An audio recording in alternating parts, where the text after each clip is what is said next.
네, 여러분 6월 3일이 어떤 날인지 아십니까? 네, 맞습니다. 대통령 선거하는 날입니다. 우리가 6월에 대통령 선거를 하게 될 거라고는 아마 아무도 몰랐을 겁니다. 근데 상황이 이렇게 왔고 또 조기 대선을 하게 됐고 또 국민들에 의해서 그 투표에 의해서 대통령이 선출되면 그 선출된 사람은 국민들 앞에서 취임식도 할 것이고 또 취임사도 할 것입니다. 그러면 여러분 그 대통령 취임사에서는 보통 어떤 얘기를 합니까? 앞으로 내가 이 대통령직을 어떤 방향과 내용으로 수행할지에 대한 큰 그림을 그려서 국민들에게 알려주지 않습니까? 그래서 그 말을 한다는 것, 취임사의 내용도 중요하지만 그 단에 선다는 것 자체도 굉장히 큰 어떤 상징적인 의미가 있습니다. 그러면 예수님도 취임사를 하셨을까요? 근데 우리가 읽은 본문이 예수님의 취임사입니다. 그러니까 이 누가복음의 저자 누가가 볼 때에는 예수님이 오늘 우리가 읽은 이 본문에 나오는 이 상황들과 내용이 예수님의 취임사로 이해가 되었고, 그래서 누가는 이 부분을 중요하게 기록하고 있는 것으로 보여집니다. 우리 상황을 함께 보면요, 16절에 예수님은 이 다른 유대인들이 늘 하던 것처럼 안식일에 그 나사렛 회당에 들어가시는데요. 여러분, 나사렛이 예수님의 고향입니까? 좀 애매하시죠? 보통 우리가 그 고향이라고 하면 일반적으로 태어나서 자란 곳을 고향이라고 말하잖아요. 그러면 나사렛이 예수님의 고향이냐라고 물어볼 때에 아니죠. 우리가 정신을 잘 차리고 한번 생각해 보셔야 돼요. 예수님이 나신 곳은 어디입니까? 보기를 드릴게요. 1번 나사렛, 2번 베들레헴. 네, 베들레헴이죠. 그러니까 베들레헴이 나오니까 우리가 좀 정확해지죠. 근데 우리가 성경을 읽다 보면 나사렛이 예수님의 고향인 것처럼 그 표현되는 부분이 굉장히 많아요. 그러면 왜 이런 부분이 있냐면요, 예수님이 베들레헴에서 태어나셨고, 더 정확히 말하면 베들레헴의 한 구유에서 나셨잖아요. 구유에서 나셨고, 그런데 헤롯 왕이 그 아기들을 다 죽이려고 하니까, 베들레헴에 태어난 아기들을 다 죽이려고 하니까 그때 애굽으로 피신하죠. 그리고 좀 더 세월이 지나서 그 헤롯 왕이 죽었다는 소식을 듣고 예수님의 가정이 다시 이제 이스라엘로 돌아오게 되는데, 그때 돌아와서 정착하게 된 곳이 나사렛이에요. 그러니까 태어나신 곳에서 그 베들레헴에서는 잠깐 머무신 거고, 그리고 어린 유년 시절을 길게 보낸 곳은 나사렛이기 때문에 실제적으로 고향이 어디냐라고 하면 나사렛이라고 해도 그렇게 크게 틀린 것은 아닌 것 같습니다. 그러니까 이 베들레헴하고 나사렛은 조금 구분하셔야 됩니다. 근데 이제 우리가 앞에 그 누가복음을 나눴던 그 상황들과 같이 보면 예수님이 세례 요한에게 세례를 받으셨고, 또 마귀에게 3가지 시험을 받으셨고, 또 성령의 능력을 입어서 갈릴리 지역으로 돌아오시는데, 그 다음에 이제 더 작은 나사렛으로 이제 오게 되시는데, 16절에 보시면요, 네, 우리가 읽은 것처럼 나사렛에서 예수님이 지내실 때에 늘 하시던 대로 안식일에 회당에 가셨습니다. 그리고 성경을 읽으시려고 자리에서 일어나셨어요. 그러니까 이 부분만 봐도 예배 때 이 성경 말씀을 읽을 때는 일어서는 게 좋지 않나, 이런 생각도 아무튼 드는데요. 네, 근데 이제 그 예수님에게 이사야 선지자의 글이 건네지고요. 예수님은 그 두루마리를 이렇게 쭉 펴서 이사야 61장, 우리가 지금 보는 성경 기준으로는 이사야 61장에 해당하는 부분을 찾으시고 읽으신 거예요. 18절 보시면 주의 성령이 내게 임하셨으니 이는 가난한 자에게 복음을 전하게 하시려고 내게 기름을 부으시고 나를 보내사 포로된 자에게 자유를, 눈먼 자에게 다시 보게 함을 전파하며 눌린 자를 자유롭게 하고, 19절 주의 은혜의 해를 전파하게 하려 하심이라 라고 말씀하셨어요. 그러니까 그 두루마리를 읽으신 거죠. 근데 제가 아까 말씀드렸던 취임사 잊지 않으셨죠? 누가복음의 저자 누가가 볼 때에 예수님이 이 회당에서 이사야 61장 말씀을 읽은 것은 예수님의 메시아 사역에 대한 취임사로 이해했고요. 그러면 예수님이 지금 메시아 사역의 방향을 어떻게 가실지를 말씀하신 거거든요. 대상이 누구냐면 가난한 자, 포로된 자, 눈먼 자, 그리고 억눌린 자, 그러니까 억압받는 자들이 나옵니다. 이들이 복음을 듣고 또 포로에서 해방되고 다시 보게 되고 억압에서 풀려나는 이러한 일을 하시기 위해서 예수님이 오셨다는 거예요. 그리고 19절, 이 19절에 나오는 주의 은혜의 해라는 표현, 이것은 정확히 말하면 희년을 의미하는 거거든요. 희년. 네, 이 레위기에 나오는 그 하나님이 정해주신 법인데요. 희년은 50년마다 한 번씩 찾아옵니다. 50년마다 희년이 되는데 이때에 모든 부채를 탕감받게 됩니다. 그리고 종이었던, 그러니까 노예였던 사람도 희년이 되면 아무 조건 없이 해방이 되는 것이고요. 그리고 혹여나 뭐 저당 잡혀서 잃게 되었던 나의 밭이라던가 아니면 그 포도원 같은 것도 다 돌려받게 됩니다. 우리나라에는 그런 법이 없으니까 뭐 그런 법이 다 있나 이런 생각이 들 수 있는데요. 하나님이 그 모세를 통해서 주신 희년이라는 법은 50년이 되는 해에 모든 것을 다 원위치로 돌려버리는 법이에요. 물론 이 법은 가진 사람 입장에서는 뭔가 이 부당한 법처럼 보이기도 합니다. 단지 50년이 됐다는 것 때문에 다 돌려줘야 되나? 이런 생각이 들 수 있는데요. 아마 우리가 이제 빌려준 사람 입장에 해보세요. 내가 받아야 될 돈이 있는데 50년이 됐다는 이유로 다 탕감해줘야 된다는 건 좀 뭔가 이상하잖아요. 그렇죠? 그거 안 될 것 같고. 그러니까 이 법을 잘 아는 사람은 희년이 언젠지를 대충 계산했다가 한 3년쯤 후에 희년이 올 것 같으면 아예 안 빌려주는 거죠.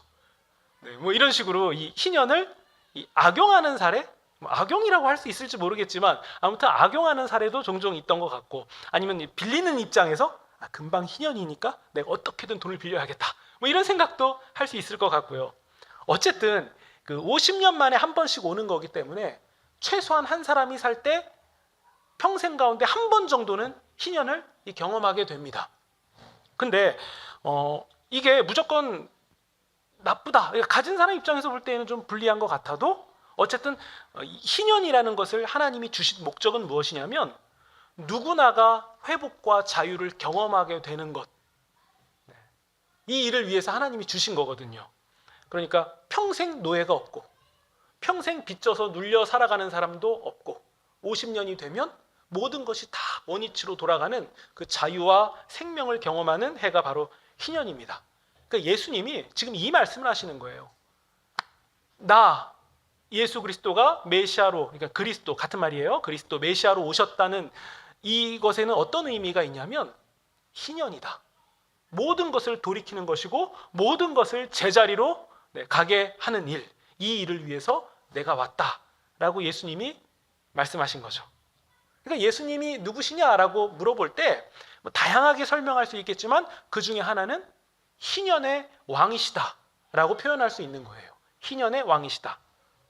그러면 우리가 이 부분을 가지고 이해할 수 있는 부분이 하나가 더 생깁니다. 여러분, 우리 같은 죄인이 어떻게 아무런 공로 없이 의인이 됩니까? 이게 말이 됩니까? 안 되죠. 우리가 의인이 되려면 의인에 걸맞는 무엇을 하는 것이 세상의 통념 아닙니까? 가르칠 능력이 돼야 선생님이 되는 거고, 뭐 이런 식으로 뭔가 뭐 운전면허 자격증을 따야 운전할 수 있는 것처럼 의인 자격을 따야 의인인 거지, 어떻게 아무런 공로도 없고 자격도 없는데 무슨 의인입니까? 그리고 우리가 우리 자신을 잘 알잖아요. 우리가 얼마나 죄인인지 우리는 우리 스스로를 솔직하게 바라볼 때에 우리는 죄인이라는 것을 인정할 수밖에 없지 않습니까? 그럼에도 우리가 예수 그리스도의 은혜에 의해서 의인이 되었다는 것은 우리가 뭔가 대단한 사람 혹은 자격을 갖춘 사람이 되었다는 의미가 아니라 그분이 희년의 왕이시기 때문에 희년의 해, 주의 은혜의 해를 선포하신 것이고 우리는 그 은혜를 힘입게 된 거죠. 물론 이 말씀을 또 나쁘게 생각하시는 분들은 야 그냥 희년 됐으니까 자유로우니까 그냥 이제 앞으로 또 흥청망청 마음대로 막 살아도 되겠구나, 이렇게 말씀하시는 분도 더러 있으신데요. 아니죠. 정말 그 은혜를 입은 것이 무엇인지를 아는 사람은 오히려 과거보다 더 신중하고 조심스럽게, 그러면서 동시에 늘 감사하며, 그리고 과거에 지나왔던 역경들을 알기 때문에 앞으로 겪게 될 역경 가운데서도 더 담대해질 수 있는 거예요. 그리고 나와 같은 처지에 있는 사람을 볼 때에 긍휼한 마음이 생기게 되는 거죠. 이게 자연스러운 반응 아닙니까? 그러니까 가난한 자는 희년에 하나님께 감사하게 되고, 그러니까 빚졌거나 억눌렸거나 했던 사람들은 희년에 하나님을 향한 감사를 드리게 되는 것이고, 또 모든 것을 가지고 빌려줬던 사람들은 희년이 됐을 때에 이 모든 것은 내 것 같아도 내 것이 아니라는 생각을 하게 되는 것, 이게 희년인 거죠. 그러니까 결국 희년은, 정상적인 희년을 맞이하는 사람이라면 다 신중하고 조심스럽고 애쓰게 될 수밖에 없습니다. 물론 여러분, 제가 이 희년 설명을 드릴 때 야, 다 빌려준 거 다 줘야 되고 뭐 다 그래야 되나? 그런 말씀이 아닙니다, 여러분. 희년에 관한 지금 설명을 한 거고요. 20절 보시면 예수님이 이 이사야의 말씀을 읽고 나시니까 사람들이 예수님을 주목해서 봅니다. 21절, 이사야의 이 글이 오늘 너희의 귀에 응하였다라고 예수님이 말씀을 하시니까 사람들이 감탄을 합니다. 굉장히 놀라워해요. 근데 제가 이 맥락을 생각해 보면 사람들이 왜 감탄을 하고 놀라워했냐 생각해 보면 자신들이 희년에 은혜를 입을 사람이라고 생각했던 것 같아요. 아, 그치, 이 놀라운 하나님의 은혜의 해에 우리는 은혜 입을 사람이야, 이렇게 생각을 했던 걸로 보여요. 근데 22절 보시면요, 이런 말을 하는 사람이 등장합니다. 근데 저 사람 목수 요셉의 아들 아니야?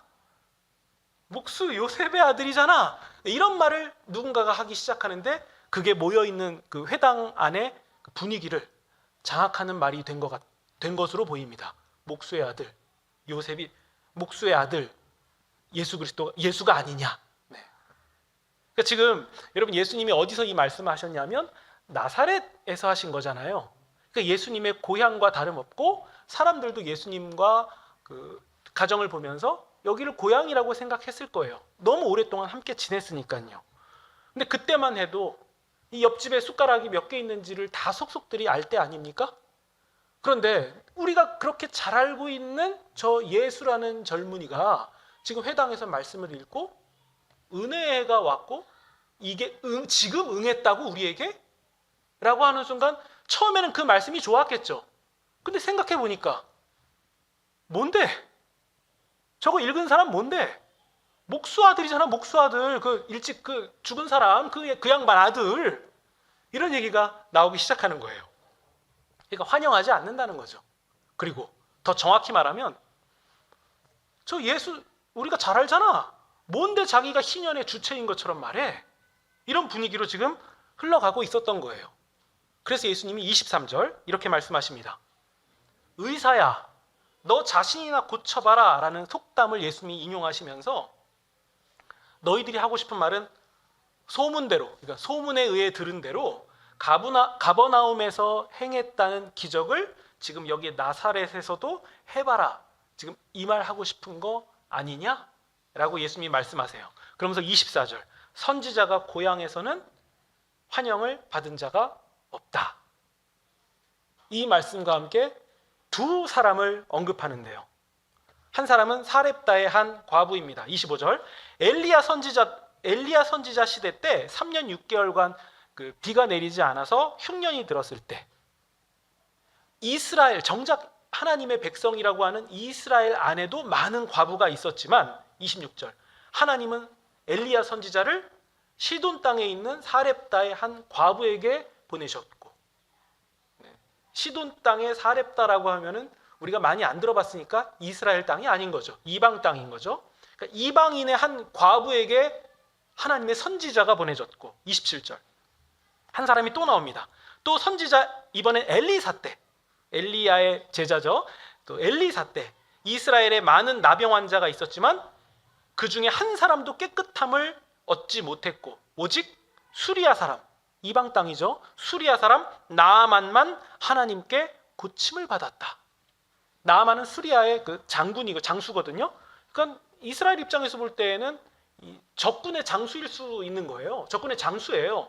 근데 그 자가 고침을 받았다라는 말씀을 지금 예수님이 하신 거예요. 그러니까 예수님에 대해서 목수 아들 아니야? 라고 말하는 이 상황에서 예수님이 두 사람을 언급하셨는데 둘 다 공통점은 이방 사람이었고 이스라엘 사람들이 볼 때에는 굉장히 하찮은 사람들이었다는 거죠. 그리고 상종하기 싫은 사람. 여러분, 그럼 지금 이 상황이 이해가 되십니까? 지금 예수님이 어디서 이 취임사를 하셨냐면 고향 나사렛이에요. 우리 여러분 그 선거 때 그 지역구 나오는 사람들 한번 생각해 보세요. 예를 들어 제가 고향이 여기 하남이라고 해봅시다. 그럼 제가 여기서 이제 연설할 거예요. 그럼 뭐라고 합니까? 우리 하남 사람들, 제가 여기 고향 토박이고 제가 어쩌고 어쩌고, 우리 사람들, 여기 하남 사람들 잘 돼야 됩니다. 이렇게 말해야 되지 않을까요? 제가 하남에서 얘기하는데 여러분 저 옆에 길동이 잘 돼야 됩니다. 저 강동구 길동이 잘 돼야 돼요. 길동에 하나님이 긍휼을 내리시고, 이렇게 얘기하면 그 되게 이상한 거잖아요. 지금 예수님이 그 말씀하시는 거예요. 고향 나사렛에서 예수님이 같은 고향 사람이라는 것을 다 아는 사람들을 데려다 두고서는, 아니 거기 앉아있는 그 사람들을 향해서 예수님이 하나님의 긍휼과 사랑이 이방 사람들에게 임하였다, 이 말씀을 하고 계신 거예요. 그러니까 이 사람들이 처음에는 예수님의 말씀을 듣고 자신들이 희년의 은혜를 입을 사람이라고 생각했기 때문에 처음에는 뭔가 놀랍고 좋았다가 갑자기 이게 상황이 이상하다는 것을 느낀 거예요. 이런 말 해야 되는 거잖아요. 우리 사람들, 우리 울타리, 우리 여기, 우리 고향 사람들, 이 지역들, 여기, 우리 가족, 우리 친척, 우리 사람들, 이 얘기 해야 되는 거잖아요. 근데 예수님은 아예 이 모든 것을 박살내시는 것처럼 저기 사렙다의 한 과부, 이런 말씀을 지금 하고 계신 거죠. 그러니까 여러분, 예수님의 취임사가 바로 이런 말씀이었어요. 우리라고 울타리를 만들고 있던 그들을 향해서 울타리는 우리가 아니라 저기 사렙다, 저기 수리야, 이렇게 넓히시는 말씀을 하셨다는 거죠. 근데 여러분, 우리가 이런 말씀을 사도행전 나눌 때에도 비슷하게 보지 않았습니까? 베드로가 구원은 이스라엘에만 임할 것이라고 생각하고 있던 그때에 고넬료에게 임하시는 성령 하나님, 그때 베드로가 굉장히 놀라잖아요. 그러니까 이방인 고넬료에게도 우리와 똑같은 성령님이 임했다라는 사실에서 놀라지 않습니까? 사도행전도 누가가 기록한 거고, 누가복음도 누가가 기록했잖아요. 지금 누가는 누가복음을 기록했을 때에 봤던 관점이 그대로 사도행전까지 이어지고 있었던 거예요. 심지어 사도 바울은 이방인에게 복음을 전하기 위해서 예수님이 택하셨다라고 사도행전에서 소개하고 있지 않습니까? 그리고 바울 일행이 복음을 증거할 때 정작 바울 일행을 반대했던 사람도 유대인이었고, 그래서 바울과 바나바는 유대인 너희들이 거부했으니 이제 우리는 이 복음을 들고 이방인에게로 가겠다라고 선언하는 일도 있었다고 사도행전이 말하고 있잖아요. 그러니까 동일하게 지금 누가는 한 가지의 말을 하고 있습니다. 하나님의 구원은 유대인뿐 아니라, 물론 유대인도 사랑하시는 하나님이 유대인에 국한하시는 게 아니라 이방인에게도 동일하게 은혜를 내려주시고, 특히 오늘 언급된 두 사람, 과부와 나아만은 하나님의 은혜를 입기에는 자격 없는 자들처럼 보여지지만 사실 하나님의 은혜는 자격 없는 자들에게 임하는 것이라는 사실을 오늘 그 두 사람을 통해서 우리는 확고하게 볼 수 있는 겁니다. 그럼 여러분, 우리가 믿는 예수님은 누구십니까? 우리가 예수님을 믿어주니까 그래서 예수님이 우리에게 구원을 베푸시는 분일까요? 아니죠. 우리가 믿어드리니까 예수님께서 우리에게 대가로 구원을 주시는 게 아닙니다. 혹은 우리가 구원받을 만한 자격과 능력, 수준, 신분, 이런 것들이 되니까 그것을 보시고 우리에게 구원을 베푸시는 분이 예수님이 아니죠. 오히려 이 패역한 세상 가운데서 전혀 구분도 안 되는 것 같은 죄인인 우리, 그러니까 이방 과부 여인 같고 또 이방 나아만 장군 같은, 그것도 병 중에 가장 부정하다라고 보여지는 나병 환자 나아만 같은 그런 자격 미달인 자가 우리와 비슷하지 않습니까? 아니, 우리 모습 같지 않습니까? 근데 하나님은 어떤 분이십니까? 그 오랜 구약 시대 때부터 하나님은 그런 자격 없는 자들에게 구원을 베풀기를 원하시는 분이셨고, 예수님은 그런 메시아로 오신 분이고, 우리가 믿는 예수님이 바로 그런 분이라는 사실을 우리가 놓쳐서는 안 됩니다. 우리가 믿는 예수님은 정말 저 사람들은 아니지 않습니까? 라고 말이 나오는 그 사람마저도 구원하시기를 원하시는 분이라는 사실, 여기 우리가 지적으로는 동의될지 몰라도 사실 우리의 마음에는 동의 안 되는 부분이 있지 않습니까? 주님, 저 사람들은 안 되죠. 저 사람들 출신을 보세요. 지역을 보세요. 아니, 정당을 보세요. 이념을 보세요. 저 사람들은 안 되죠. 구원받으면 안 되죠. 이런 사람들이 정의로운 거고, 이런 사람들이 고급스러운 거고, 이런 사람들이 괜찮은 거고, 이런 사람들이 우리입니다. 우리 주님. 이런 사람들이 우리예요. 그러니까 우리 울타리 밖으로 넘어가서 은혜 베푸는 일은 예수님 하지 마세요. 하면 안 돼요. 그 이상한 일이에요. 사실 우리 마음속에 그런 부분이 있지 않냐는 거죠. 저는 솔직히 자유롭지 않습니다. 저도 판단할 때 저런 말 하는 사람은 아니지, 이건 틀렸지, 저런 사람들은 구원받을 자격도 없지, 이렇게 판단합니다. 생각으로는, 말로는 그 사람들도 하나님의 은혜를 입어야 된다라고 말하지만 여기선 동의가 안 돼요. 저 사람들은 안 되는 것 같아요. 그런데 하나 더, 이 기준으로 나를 판단하기 시작하면 저도 안 되더라고요. 저도 안 되더라고요. 그래서 주님은 내가 생각하는 우리라는 울타리, 이것을 넘어서 구원의 은혜를 베푸시는 분이셔야만 하고, 바로 그분이 예수님이어야만 우리에게 구원이 임한다는 사실 앞에서 우리는 설 수밖에 없습니다. 그래서 여러분, 우리의 생각과 마음의 거리가 멀 때에 우리는 고민하셔야 돼요. 내가 믿는 예수님은 누군가? 내가 믿는 예수님은 누군가? 여러분, 예수님이 그 취임사를 하셨을 때 사람들은 분명히 놀라고 은혜로운 말씀으로 받았던 걸로 보여져요. 그런데 그 두 사람, 이방 과부와 이방 나병 환자를 언급하니까 사람들이 어떻게 하냐면 28절입니다. 회당에 있는 자들이 이것을 듣고 크게 화가 나서, 29절, 동네 밖으로 예수님을 쫓아내고 동네가 건설된 산 낭떠러지까지 끌고 가서 예수님을 밀쳐서 떨어뜨리려고 했어요. 이거 죽이려고 한 거죠. 예수님이 없어졌으면 좋겠어요. 왜냐? 그런 이방 잡것들과 우리가 동일하게 여김 받을 수 없다. 우린 선민의식이 있다. 우리 선민이다. 그래서 예수님을 없애버리고 싶었던 거예요. 그때 예수님은 그들 사이를 지나서 신적인 능력으로 피해서 가십니다. 우리가 이 정도까지는 아니겠지만 우리도 이와 비슷하지 않을까요? 예수님의 입에서 선포되는 말씀은 내 마음에 맞는 말이어야 해요. 내가 원하는 기준, 내가 생각한 그것을 예수님이 말씀하셔야 은혜가 되는 거고, 내가 그렇게 생각하지 않은 거 말씀하시는 예수님은 이상한 분, 아니 어쩌면 낭떠러지에서 밀고 싶은 분, 거부하고 싶은 분. 어쩌면 우리는 예수님을 믿는 것마저도 세상의 논리와 세상의 흐름과 세상의 합리를 따라서 생각하고 있는 것은 아닌지, 그러면서 그 틀에 맞게 움직이면 믿음 좋은 거라고 착각하고 있는 것 아닌지, 우리는 이 지점을 점검해야 됩니다. 우리가 믿는 예수님, 우리가 믿는 하나님은 도무지 자격 없는 자들에게 구원을 베푸시는 분이라는 사실, 그래서 그 분이 하나님이시기 때문에 우리에게 구원이 임했다는 사실 앞에서 우리는 부인할 수 없습니다. 우리가 믿는 예수님은 그런 분이죠. 그럼 여러분, 우리는 무자격자에 대한 개념을 다시 바꿔야만 합니다. 우리도 사실 연약한 인간이다 보니까 누구를 볼 때 한숨도 나오고 이건 아니다라는 생각도 들 수 있겠지만, 그거는 우리가 어떻게 그런 생각 안 들어야지 이건 안 되는 것 같아요. 들 수 있는 것 같아요. 그럼 이걸 어떻게 해야 되겠습니까? 주님, 제가 이런 생각이 들었는데 이게 주님의 뜻이 아닌 줄을 믿습니다라는 이 신앙 고백이 우리를 차츰차츰 바꿔갈 것입니다. 주님의 뜻이 무엇인지를 한 번씩 더 고민해 보시고, 주님이, 내가 믿는 주님이 어떤 분인지를 고민할 때에 우리는 그 작은 변화가 일어날 것이고, 물론 그 변화는 작은 것이지만 우리를 큰 변화와 성장으로 인도해 갈 것입니다.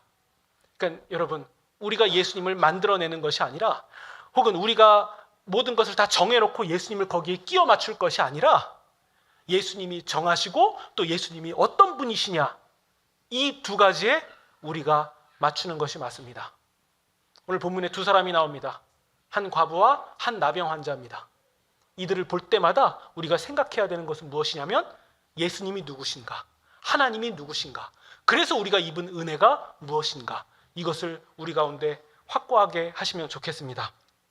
분명히 우리가 생각하는 하나님의 은혜는 우리가 규정한 것이 아니라 하나님이 규정하신 거라는 것, 예수님이 규정하시는 거란 사실, 우리가 이것을 마음에 잘 담으시면 좋겠습니다. 한 가지만 더 말씀드리겠습니다.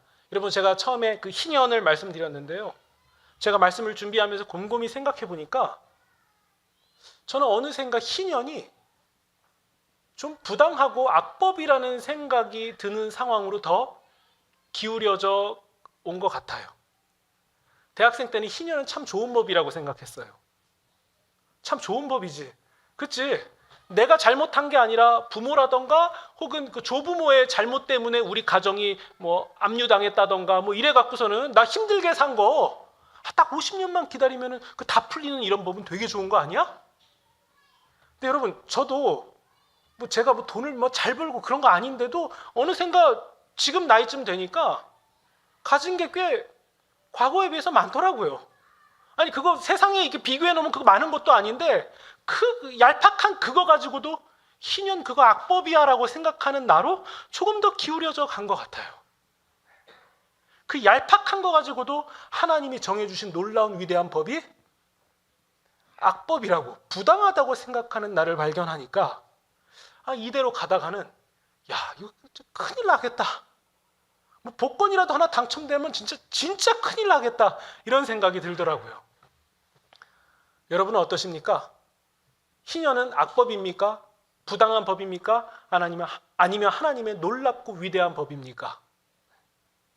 아니, 심지어 나는 100원 빚졌고 쟤는 200원 빚졌는데, 아니, 법 제도가 좋아져서 200원까지 200원은 탕감해주고 100원은 갚으라는 얘기하면 저 되게 억울해서 잠도 안 올 것 같아요. 솔직히 그래요. 잠도 안 올 것 같아요. 근데 하나님의 뜻이 거기에 있다면, 200원, 300원, 1000원 빚진 자에게 있다면, 100원 빚진 나로서, 물론 나도 100원도 같이 탕감해주면 좋겠지만 나보다 더 힘들고 어려운 삶을 살 그 사람들을 생각하면서 하나님의 은혜는 저기에 임한다라고 말할 자신 있으십니까? 저는 없는데 하나님의 뜻이 거기에 있기 때문에 그것이 하나님의 뜻인 줄 믿습니다라고, 최소한 마음의 동의는 되지 않더라도 그 결단과 결정을 하고 싶어하는 내가 앞으로 남았으면 좋겠습니다. 이게 저의 고백뿐만이 아니라 여러분들에게도 동일하게 발견되는 이 고백이면 좋겠고, 오늘 예수님이 말씀하신 그 두 사람은 바로 그런 의미입니다. 법대로, 논리대로, 절차대로 모든 것을 따지려 하는 이 세상 가운데서 우리에게 가장 중요한 것은 하나님의 법이라는 사실, 이것이 오늘 우리에게 확고하게 뿌리 내리시기를 우리 구주 예수님의 이름으로 축원드립니다.